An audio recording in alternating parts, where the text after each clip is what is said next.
Akan belajar teori dan kritik. Kalau sebelumnya kita bahas mengenai green arsitektur, hari ini kita akan bawa ke green arsitektur yang versi Asia. Jadi kalau kemarin mungkin Brenda Vail yang jadi teori yang diajukan, hari ini kita akan ke Asia, ke Malaysia, kemudian minggu lalu juga kalian sudah mendengar ya Bu Pancawati Dewi ya menguraikan serba ringkas mengenai kritik, tipologi kritik dan sebagainya. Sebenarnya cukup mudah saja, harusnya itu bahasa nanti setelah mid semester, akan tetapi bagus juga untuk pemahaman awal karena memang bahasan beliau cukup sederhana dan berlaku, tidak harus di tingkat-tingkat atas kita baru belajar mengenai kritik. Paling tidak pemahamannya sederhana dan itulah yang akan kita pelajari, dan sebenarnya kita sudah bisa melakukan kritik ya. Hanya saja mungkin kita tidak sadar, oh ini ternyata yang dinamakan kritik itu seperti ini ya. Mudah-mudahan webinar kemarin memberi pengalaman baru mengenai kritik arsitektur. Nanti akan diulang lagi pada setelah mid semester ya. Baik, hari ini kita akan bicara mengenai ini, kelihatan sudah?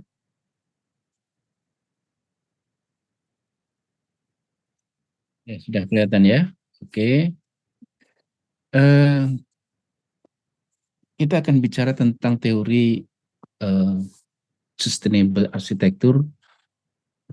Kalau di barat ada green arsitektur, di timur kita punya bioclimatic arsitektur. Suatu teori tentang arsitektur yang berkelanjutan yang dikonsepkan dan diteorikan oleh Ken Yang. Beliau itu terkenal dengan eco skyscrapers, ya, bangunan bertingkat tinggi yang ekologis. Nah, beliau di Malaysia cukup terkenal dan kan mungkin beberapa kali datang ke USU ya, diundang oleh Pak Dolo untuk presentasi dan seterusnya, dan beliau internasional sekali ya. Jadi kita patut belajar dari Ken Yang. Apa itu bioclimatic arsitektur? Intinya teori ini berbasis pada ecological design. Desain yang ekologis, desain yang tumpuannya adalah lingkungan hidup, di mana ujungnya nanti arsitektur berkelanjutan atau yang disebut sebagai sustainable arsitektur. Ken Yang ini selain meneliti dan memang setiap arsitek ketika mau merancang dia harus meneliti ya. Nah, pekerjaan teknisnya dalam bidang arsitektur adalah ekologi dan perencanaan induk. Maksudnya perencanaan induk itu master plan. Jadi kalau ada master plan suatu kota gitu ya, master plan Penang, master plan Johor Bahru, itu beliau juga bekerja di sana. Nah, berfokus pada biointegrasi buatan manusia dengan alam, integrasi hayati, integrasi kehidupan ya, buatan manusia dengan alam, menciptakan sistem hibrida sebagai ekosistem yang dibangun. Jadi dia menciptakan ekosistem baru di dalam bangunan ataupun arsitektur yang dirancangnya. Nah, sistemnya adalah hibrida, tentu saja adalah hibrid antara manusia yang berada di lokal itu, di tempat itu, dengan lingkungan sekitarnya. Dan ini tidak mudah, karena seringkali para arsitek ini tidak cukup ya, tidak cukup tangguh untuk atau tidak cukup banyak untuk merekayasa bagaimana adanya hibrida antara manusia dengan lingkungannya. Walaupun tanpa dikonsepkan pun sebenarnya arsitektur adalah wadah manusia di dalam lingkungannya. Itu kenapa di dalam studi perancangan Anda diminta membuat analisis site. Analisis site itu adalah bentuk sederhana dari proses bagaimana kita menghibridkan, menyatukan antara manusia dengan alamnya. Artinya apa? Bahwa semua analisis site yang dibuat itu semata-mata ditujukan untuk melihat apa potensi alam, ya, apa kemanfaatan dari alam bagi arsitektur yang akan dibangun.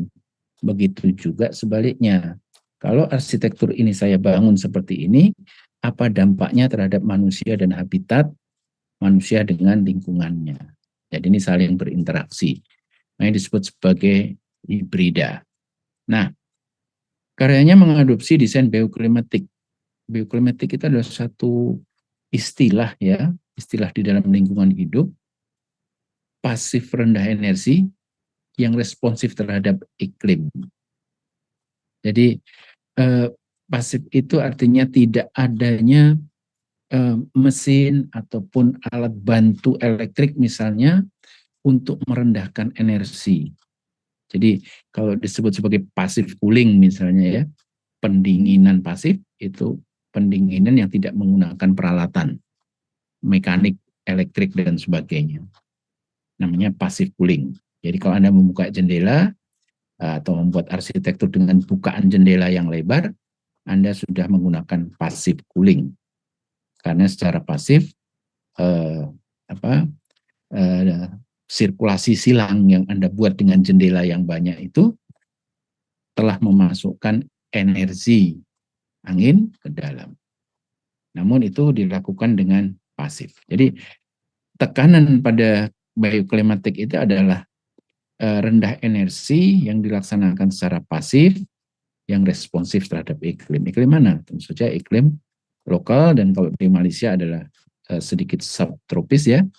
Di sana kadang-kadang ada musim gugur sedikit, ada lebih ekstrim, ya, dibanding Indonesia yang tropik,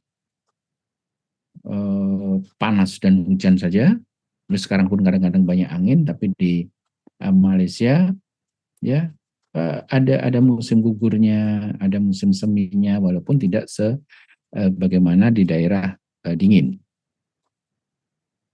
Pendekatan ini juga memunculkan kultur regionalis kritis, di mana respon iklim memberikan hubungan dengan lokalitasnya. Maksudnya adalah pendekatan dengan bioklimatik ini juga memunculkan regionalisme kritis, itu artinya secara kritis menanggapi kondisi lokal setempat. Jadi kondisi lokal setempatnya itu apa? Itu menjadi penelitian yang dalam sebelum merancang arsitektur.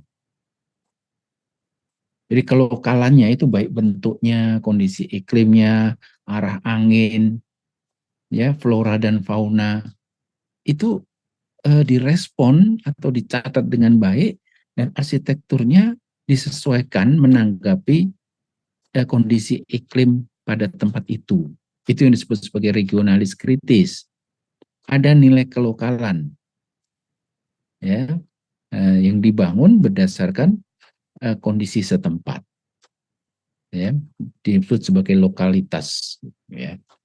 Jadi kalau lokalnya ini misalnya budayanya adalah budaya Melayu dan sebagainya, itu juga termasuk dari yang diperhitungkan, karena budaya Melayu itu dalam merespon iklim itu kan juga lain dengan budaya Barat dalam merespon iklim. Nah, jadi kenapa kita juga belajar sejarah, kita juga belajar tema gitu, ya, atau arsitektur tradisional, untuk kita memperoleh nilai kelokalan. Ya, belajar arsitektur tradisional itu belajar nilai kelokalan apa yang dimiliki oleh nenek moyang kita yang teruji selama bertahun-tahun untuk kita gunakan pada masa sekarang. Itu namanya regionalisme kritis, dan bioklimatik sangat memperhatikan pada regionalis kritis. Kita lihat contohnya yang di bawah ini, ya. Yang di bawah ini kebetulan secara budaya Malaysia memang agak beragam, ya. Sana ada India, ada China, ada Melayu, ada pribumi, ya ada campuran dan sebagainya. Ada Barat ya, ada Portugis juga di sana, ada Inggris juga di sana. Sehingga memang kekhasan secara bentuk tidak se-rigid yang ada di Indonesia. Ya, jadi bangunan-bangunan Kenyang ini lebih kepada international style. Di bentuknya petak-petak gitu ya, bentuk-bentuk fungsional begitu. Akan tetapi fitur-fitur yang ada itu ya sangat memperhatikan lokalitas iklimnya. Ya, bagaimana dia menanggapi iklim. Nah, sepanjang nanti kita belajar ini, kita akan lihat gimana sih si Dato Ken yang ini merespon iklim. Karya yang didasarkan pada biointegrasi biotik dengan struktur anorganik dari lingkungan yang dibangun, ya kan? Nah, jadi keragaman hayati itu kalau Anda lihat gambar di sebelah ini kelihatan banyak sekali pepohonan itu merupakan biointegrasi, ya. Biotik itu kan lingkungan hidup dengan struktur yang anorganik. Kan strukturnya besi baja itu kan anorganik ya. Nah, disesuaikan dengan lingkungan dibangun. Nah, seringkali ciri khas dari bioklimatik ini adalah penciptaan habitat flora dan dicocokkan dengan spesies fauna yang asli. Bahkan Kenyang ini sampai melihat kepada atau studi meneliti tentang flora apa yang bisa dipakai untuk bangunan ini. Termasuk faunanya, karena flora ini juga merupakan habitat bagi fauna, bagi binatang kecil, serangga, dan sebagainya, masuk burung-burung dan sebagainya. Jadi pemilihannya bukan berdasarkan lagi kepada seberapa tinggi, seberapa lebat, apakah bunganya warna merah, apakah daunnya kecil, besar, dan sebagainya, tapi lebih jauh, tanaman ini memang digunakan sebagai habitat bagi fauna. Ya, flora itu memang ditempatkan bukan hanya sebagai penaduk saja, ya secara arsitektural kan begitu, akan tetapi dia diupayakan untuk tetap hidup sebagai keragaman hayati. Nah, ini yang dipujikan di dalam bioclimatic arsitektur. Ada konsep lain yang diisikan kepada arsitektur ini, selain daripada kalau tanaman itu hanya sebagai buffer atau sun shading, ya, ataupun sebagai penahan sinar matahari saja, atau sekedar nampak hijau gitu ya, lebih dari itu. Jadi studinya jauh ya kepada bahkan binatang-binatang pun ya penghuni dari atau yang habitat ya yang menempati habitat flora ini itu pun juga turut diteliti. Nah, upaya ini menjadi desain yang ramah hanya kepada manusianya saja, tapi ramah juga kepada serangga-serangga yang ada ataupun binatang-binatang yang menghidupi juga ya simbiosis kepada tanaman itu. Memang ini cukup rumit sebenarnya karena tentu saja ada serangga-serangga yang tidak nyaman untuk manusia, ada serangga yang berguna untuk manusia, dan ini bisa menjadi sesuatu yang memang harus menjadi constraint untuk penetapan tanaman apa yang boleh berada di dalam gedung ini. Belum lagi soal fotosintesis ya, fotosintesa. Nah, di mana kalau siang hari tanaman itu mengeluarkan O2, tapi kalau malam hari dia mengeluarkan CO2, dan ini tentu tidak cukup baik bagi manusia yang ada di dalam gedung ini. Tapi dia membuat respon yang baik, dimana kalau malam itu ada flap yang bisa menyaring CO2 itu, ya ada semacam disedot begitu ya, diserap begitu CO2-nya sehingga kondisi O2 di dalam bangunan ini tetap terjaga. Jadi mekanikalnya dipakai bukan untuk melawan kepada alam, akan tetapi lebih kepada pendayagunaan supaya kondisi iklim, kondisi flora fauna itu dapat hidup bersama manusia. Itu bioklimatik. Kita belajar ya dari Kenyang gimana teorinya sehingga beliau ini menggunakan konsep-konsep yang green, konsep-konsep sustainable arsitektur di dalam rancangan-rancangannya. Nomor satu adalah penempatan core. Jadi beliau kan terkenal sebagai skyscraper, jadi arsitek high rise building, ini kan. Dia bilangkan kira-kira kalau you mau menggunakan konsep ataupun prinsip bioklimatik, tentukanlah dulu secara strukturnya core-nya. Core itu adalah penumpu bangunan, ya. Nah, ini digunakan penempatan, ada pusat, ganda, tunggalnya, contoh di kanan itu ya, penempatan core-nya, batang penegak gitu kan. Core itu kan struktur utama gitu ya, struktur utama. Ini yang ini di tengah, yang ini di tepi gitu ya, yang ini di salah satu sisi, terletak pada sisi bangunan. Peletakan-peletakan ini tidak hanya dilihat sebagai pengokohan dari struktur itu saja, tetapi dimanfaatkan juga untuk kenyamanan termal, ya, kenyamanan terhadap termal, ya. Termal itu bisa panas hawa dari angin, juga panas dari matahari, ya. Core ganda memiliki banyak keuntungan yang di tengah ini. Dengan memakai dua core, ya, sebelah kiri dan kanan seperti ini, penghalang panas masuk kepada bangunan, ya. Nah,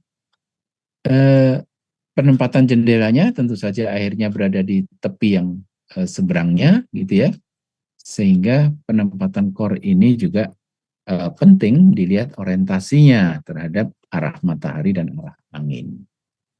Tapi bagaimanapun, karena core ini bersifat masif, kemanfaatannya tidak hanya sebagai struktur bangunan, penumpu bangunan atau tiang utama dari bangunan, tetapi harus dimanfaatkan juga untuk kenyamanan termal.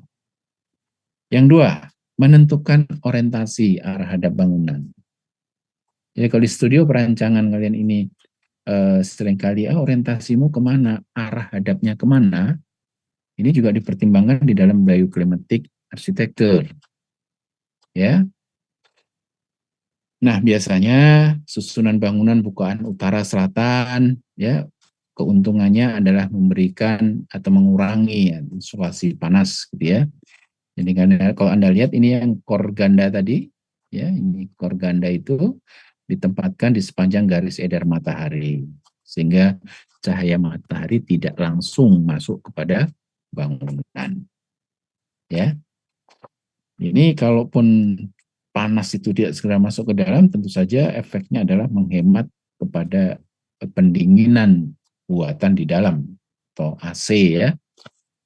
Jadi penempatan-penempatan demikian tidak hanya dilihat sebagai estetika belaka, ya, arah hadap berdasarkan view, kebisingan, estetika, tapi diarahkan lebih kepada bagaimana merespons terhadap iklim yang ada di iklim lokal yang ada di bangunan yang akan dibangun ini.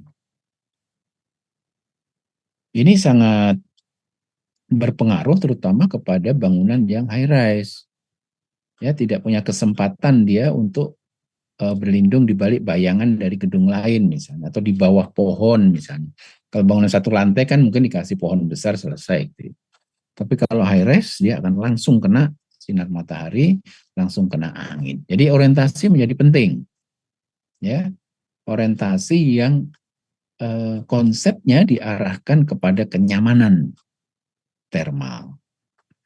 Lalu penempatan bukaan jendela, ini berkaitan dengan tadi ya, kalau core-nya berada di sini, jendelanya saya harus buka kemana? Ya, memang tidak dianjurkan utara selatan, tetapi harus survei dahulu, studi dahulu arah edar mataharinya kemana, arah anginnya kemana. Lalu di analisis set kan waktu SPA kita belajar juga ya kan, kita belajar analisis angin, analisis matahari ya gunanya untuk ini. Dan bioklimatik memang menggunakan ini sebagai acuan untuk mencapai kenyamanan di dalam bangunan. Ya, oke, oke, ini penggunaannya nanti ini Anda ambil saja. Penggunaannya dengan systemmetrical bioclimatic window. Ini kalau di awal tadi ini kan windownya seperti ini ya, bukaan jendela. Nomor 3, penempatan bukaan jendela. Yang kedua tadi orientasi. Yang satu core, gitu ya. Bukaan jendela ini dihadapkan kemana? Ya. Nah, tergantung kepada keinginan kita. Ya. Someday, mungkin penempatan bukaan jendela ini pada kalau Anda mendapat proyek misalnya di daerah yang 4 musim gitu, kemungkinan besar memang bukaan jendelanya justru dihadapkan kepada sinar matahari karena kesempatan untuk mendapat matahari itu seperempat bulan dari ya sejumlah seperempat tahun ya di musim dingin, musim semi itu sajalah ada matahari. Kok musim dingin kok ada matahari? Justru musim panas ya. Musim panas dan musim gugur, musim semi masih ada matahari. Tetapi relatif lebih sedikit mendapat paparan matahari dibanding iklim tropik. Sehingga kemungkinan bukaan jendelanya justru dihadapkan kepada arah datangnya matahari. Jadi konsepnya atau teorinya tidak harus kepada utara, selatan, barat, timur, tetapi kepada kemanfaatan bagaimana merespons terhadap datangnya matahari, sinar matahari. Ya, oke. Bioclimatic itu punya metrical bioclimatic window. Nanti Anda boleh searching apa sih metrical bioclimatic window itu. Ada ukurannya, bisa langsung dipakai, ya kan? Nah, window ini didesain ya satu untuk ventilasi. Ventilasi itu untuk penghawaan. Artinya dia bisa buka tutup gitu ya. Pelindungan tata surya ya, artinya dia respons terhadap matahari. Lalu untuk penerangan alami ya. Penerangan alami ini yang dimaksud adalah bukan sinar matahari masuk ke dalam rumah, akan tetapi eh, biru langit ataupun cahaya langit yang dimasukkan kepada interior. Jadi bukan sinarnya langsung tembus gitu kan, sinar kan panas gitu ya, tetapi terang langit ya yang dicoba dicapai sehingga apa? Sehingga kita tidak perlu pencahayaan buatan. Sehingga apa? Penggunaan lampu-lampu itu dapat dihemat. Nah, window ini juga untuk area visualisasi, untuk orang melihat ke luar, ada view bagus gitu ya.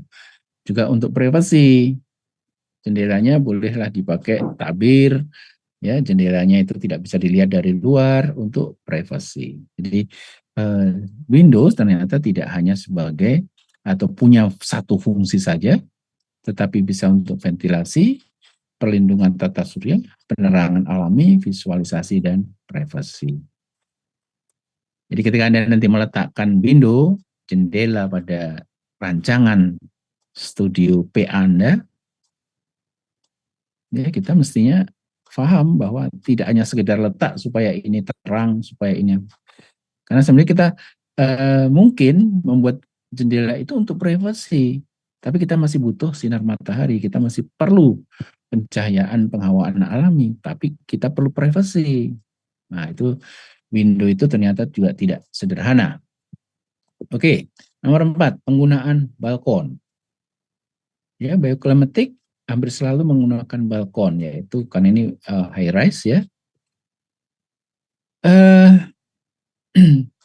Bersih dari panel sehingga mengurangi sisi panas menggunakan panas. Maksudnya tidak ada dinding sekitarnya sehingga ini bisa memberikan sedikit kelonggaran ruang untuk angin dapat lebih masuk ke dalam. Ya, ini kan antara ruang dalam dan ruang luar namanya gitu kan. Mau disebut ruang luar tapi berada di dalam selubung bangunan. Kalau dia di ruang dalam, dia tidak berdinding. Ya, namanya teras atau balkon. Ya, teras yang lebar ini mudah membuat taman, menanam tanaman, ya, yang dapat digunakan sebagai pembayang sinar yang alami, juga untuk fotosintesa dan seterusnya. Jadi penggunaan tanaman di dalam high rise itu ya ada ide, ya idenya bioklimatik itu adalah penggunaan balkon. Lanjut, ruang transisi. Ya, ruang transisi. Jadi kalau Anda membuat high rise seperti ini, sebaiknya tidak langsung lempang petak-petak seperti itu, tapi ada ruang transisi. Ya, dapat diletakkan di tengah sekeliling bangunan sebagai ruang udara dan atrium. Ya, jadi ada udara yang dia boleh masuk ke dalam sedikit, juga sebagai kita boleh semacam teras di luar ya, bersama dengan balkon ya, tapi ini merupakan ruang transisi antara ruang luar dan ruang dalam. Ya, baik. Lalu desain pada dinding. Nah, cladding, bagian dinding ini menurut bioklimatik itu cukup mendapat atau harus mendapat perhatian yang sangat bagian dindingnya, karena bagian inilah yang menentukan bagaimana sikap bioklimatik itu dapat maksimal. Tentu saja ini adalah bagaimana respons terhadap iklim yang utama. Dia harus menjadi pelindung insulasi yang bagus, dapat dibuka pada musim kemarau, ya supaya angin masuk gitu kan. Jadi ada tuntutan-tuntutan kepada dinding ini yang dalam iklim tropis itu tidak layak kalau dia hanya disebut dimasifkan saja begitu, ya. Anda yang sudah SPA high rise yang lebih dari 3-4 lantai, ya menjadi lucu kalau Anda membuat desain dengan dinding yang masif untuk daerah tropis. Dinding yang langsung terpapar matahari, dinding yang tidak ada bukaannya, dinding yang tidak ada pengarah angin dan pengarah sinar, ya. Dan bentuk-bentuk dinding yang pejal, dinding yang polos itu hanya ada di 4 musim. Ya, jadi Kenyang mengajarkan kepada kita bahwa ini adalah regionalisme kritis untuk dinding di daerah tropik. Banyak tanaman, ada sirip-sirip, ya sirip yang horizontal itu yang ini gunanya untuk menahan matahari, sinar matahari, ya kan? Ada bukaan, ada balkon tadi, ruang transisi yang cukup lebar, ada tanaman biotiknya juga terjaga, gitu ya. Di samping ini ada beberapa yang memang rapat sekali tanamannya. Dari sini kita bisa lihat bahwa arah mataharinya itu pasti dari arah di mana tanamannya ini yang rimbun. Jadi sun shading-nya digunakan tanaman. Nah, jadi kaya ya dengan teori bioklimatik ini kita bisa kaya di dalam rancangan arsitektur. Anda boleh mencobanya di dalam studio perancangan ya dengan bioklimatik. Nomor 7, hubungan dengan landscape. Tadi juga sudah kita panjang lebar ya cerita tentang landscape-nya, di mana ini skemanya adalah penghawaan silang di dalam building, ya kemudian ada tanaman di sekitar dinding sampai ke atas di high rise buildingnya. Lantai dasar bangunan seharusnya lebih terbuka keluar dan menggunakan ventilasi alami.